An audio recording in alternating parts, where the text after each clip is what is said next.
আজকে আমরা করব 6 নম্বর প্রয়োগ।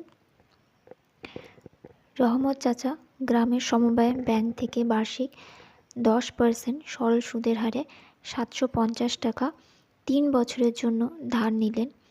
তিনি মোট কত সুদ ও সুদ আসল দেবেন হিসাব করে লিখি। তাহলে প্রথমে আমরা যেটা লিখব আসল,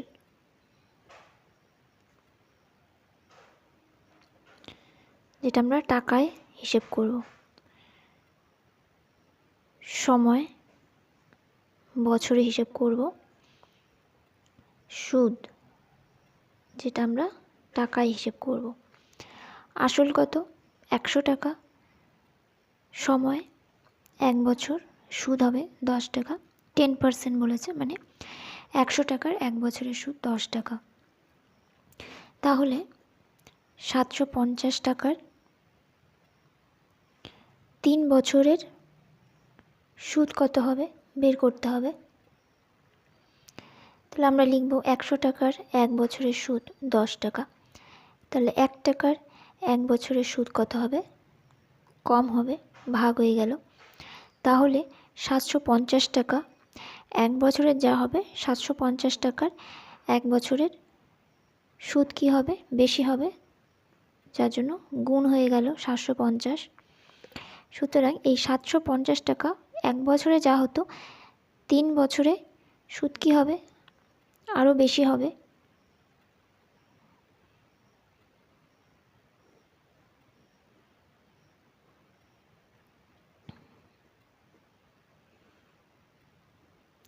তাহলে 225 টাকা। এটাই উত্তর। এটাকে যদি তুমি সূত্র দিয়ে করো তাহলে কী হবে? আমরা জানি যে I সমান PR/T/100। এখানে P কত? আসল 750 টাকা, আর যেটা সুদের হার দেওয়া আছে 10%, সময় দেওয়া আছে 3 বছর বাই 100।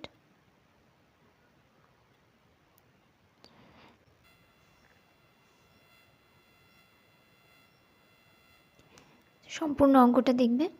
আসল, সময়, সুদ। আসল 100, যেটা 10%, মানে 100 টাকার 1 বছরের বার্ষিক বলেছে। 1 বছরের সুদ কত? 10 টাকা। তাহলে বলেছে 750 টাকা ধার নিয়েছেন আসল, মোট সময় 3 বছরের জন্য। তাহলে সুদ কত হবে? তাহলে 100 টাকার 1 বছরের, এভাবে লিখবে 100 টাকার 1 বছরের সুদ 10 টাকা। 1 টাকার 1 বছরের সুদ কত? কমে যাবে, তাই 100 নিচে চলে এলো, ভাগ হয়ে গেল। 750 টাকার 1 বছরের সুদ বেশি হবে, তাই 750 টাকা গুণ হয়ে গেল। সুতরাং 750 টাকা 3 বছরের সুদ কি আরও বেশি হবে, গুণ হয়ে গেল। তাহলে এখান থেকে আমরা পাচ্ছি 225 টাকা। সুতরাং সুদ হচ্ছে 225 টাকা। সুদে আসলে বের করতে বলেছে। সুদ আসল মানে সুদ প্লাস আসল। 750 টাকা মানে 975 টাকা। তাহলে তিনি সুদ দেবেন 225 টাকা এবং সুদ আসল দেবেন 975 টাকা। বা তোমরা যদি সূত্র দিয়ে করো তাহলে দেওয়া আছে, লিখবে আসল 750 টাকা, সুদের হার আর 10%, সময় দেওয়া আছে 3 বছর। তাহলে সুদ কত হবে? তাহলে আমরা জানি সূত্র I সমান PR/T/100। এখানে মান বসিয়ে দিলাম, দিয়ে আমরা পাচ্ছি 225। তাহলে সুদ দেবেন 225 টাকা এবং সুদ আসল কত হচ্ছে? সুদ 225 টাকা, আসল 750 টাকা, নিয়ে 975 টাকা। এবার আমরা করব প্রয়োগ নাম্বার 7। কিন্তু রহমত চাচা যদি ওই একই সরল সুদের হার, অর্থাৎ বার্ষিক 10% সরল সুদের হারে 8 বছরের জন্য 750 টাকা ধার করতেন, তবে তিনি কত টাকা সুদ দিতেন হিসেব করি। একই অঙ্ক, এখানে সময় আছে 8 বছর। তাহলে আমরা লিখব আসল, যেটা আমরা টাকা হিসেব করব, সময় এবং সুদ। তাহলে আসল এখানে 100 টাকার বার্ষিক 10%, মানে 100 টাকার 1 বছরের সুদ 10 টাকা। তাহলে 750 টাকার, এবার 8 বছর বলেছে, সুদ কত হবে? তাহলে একইভাবে 100 টাকার 1 বছরের সুদ 10 টাকা, 1 টাকার এক বছরের সুদ কত হবে? 10/100 টাকা। তাহলে 750 টাকার এক বছরের সুদ হবে 10 × 750/100। তাহলে 750 টাকার 8 বছরের সুদ কত হবে? 750 × 8/100, তার মানে 600 টাকা।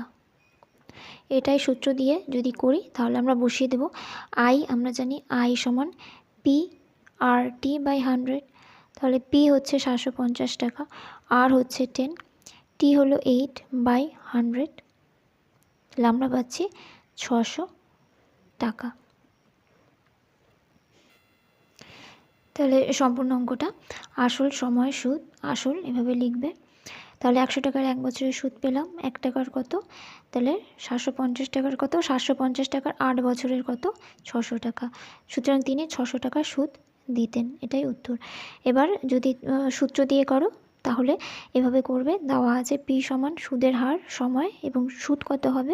তাহলে আমরা জানি সুদ আই সমান PRT/100, তাহলে এখানে মান বসিয়ে দিলাম, দিয়ে পাচ্ছি 600 টাকা। সুতরাং তিনি 600 টাকা সুদ দিতেন। এবার করব প্রয়োগ নাম্বার 8। প্রশান্তবাবু ব্যাংক ও পোস্ট অফিসের প্রতিটিতে 580 টাকা করে 4 বছরের জন্য জমা রাখলেন। যদি ব্যাংক ও পোস্ট অফিসের বার্ষিক সরল সুদের হার যথাক্রমে 5% ও 6% হয়, তবে প্রতি ক্ষেত্রে কত টাকা মোট সুদ পাবেন হিসাব করে লিখি। এখানেও একইভাবে করব, এখানে আমাদের দু ক্ষেত্রে বের করতে হবে, ব্যাংকে এবং পোস্ট অফিসে আলাদা আলাদা করে। তাহলে ব্যাংকের ক্ষেত্রে আসল কত?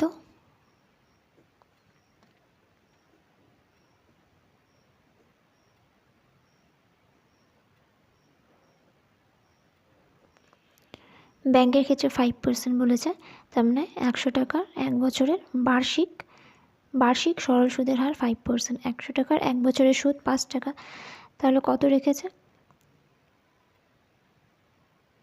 580 টাকা 4 বছরের জন্য সুদ কত হবে? তাহলে একইভাবে করব, 100 টাকার এক বছরের সুদ 5 টাকা, 1 টাকার এক বছরের সুদ 5/100, 580 টাকার এক বছরের সুদ 5, 580/100, তাহলে 580 টাকার 4 বছরের সুদ কত হবে?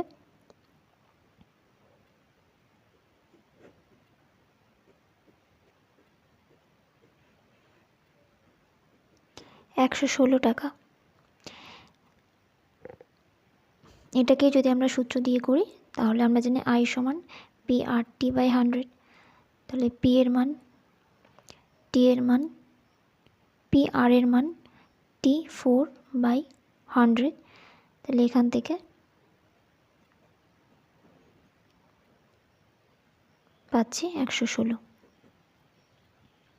একইভাবে যখন আমরা ব্যাংকের ক্ষেত্রে করব আলাদাভাবে বের করবে। ব্যাংকের ক্ষেত্রে যখন করব, ব্যাংকে আছে 6%, তাহলে এই 5টা কী হয়ে যাবে? 6 হয়ে যাবে, বাকি সব সেম। তাহলে এখানে 5-এর জায়গায় কত হবে? এটা 6 × 580 × 4/100। এখানেও তাই, আই সমান PRT/100, পি হলো 580, 6 × 4/100, তাহলে এটা হিসেব করে যেটা হবে সেটাই উত্তর। প্রথমে সম্পূর্ণ অঙ্কটা দেখে নাও। তাহলে প্রথমে ব্যাংকের বের করব, আসল, সময়, সুদ লিখেছি। সুতরাং 100 টাকার এক বছরের সুদ 5 টাকা, তাহলে একে কত? তাহলে 580 টাকায় কত? 580 টাকার 4 বছরের জন্য কত? 580 টাকার 4 বছরের জন্য কত হবে? 5 × 580 × 4/100, এখান থেকে আমরা পাচ্ছি 116 টাকা। দেওয়া আছে, আবার অন্যভাবে যখন সূত্র দিয়ে করলে এভাবে করবে, দেওয়া আছে আসল, সুদের হার, সময় দেওয়া আছে। তাহলে আমরা জানি আই সমান PRT/100, এখানে মান বসিয়ে দিলাম 116 টাকা। তাহলে ব্যাংক থেকে 116 টাকা সুদ পাবেন। পোস্ট অফিসের ক্ষেত্রে একইভাবে করবে। পোস্ট অফিসের ক্ষেত্রে দেখো আসল, সময়, সুদ একইভাবে, এখানে 6 হলো। তাহলে 100 টাকার এক বছরের সুদ 6 টাকা, 1 টাকার কত? 580 টাকার কত? তাহলে 580 টাকা 4 বছরের কত? এটা হিসেব করে আমরা পাচ্ছি 139.20 টাকা। বা এখান থেকেও সূত্র দিয়ে একইভাবে আমরা পাচ্ছি 139.20 টাকা। সুতরাং পোস্ট অফিস থেকে 139.2 বা 20 লিখতে পারো, এত টাকা সুদ পাবে।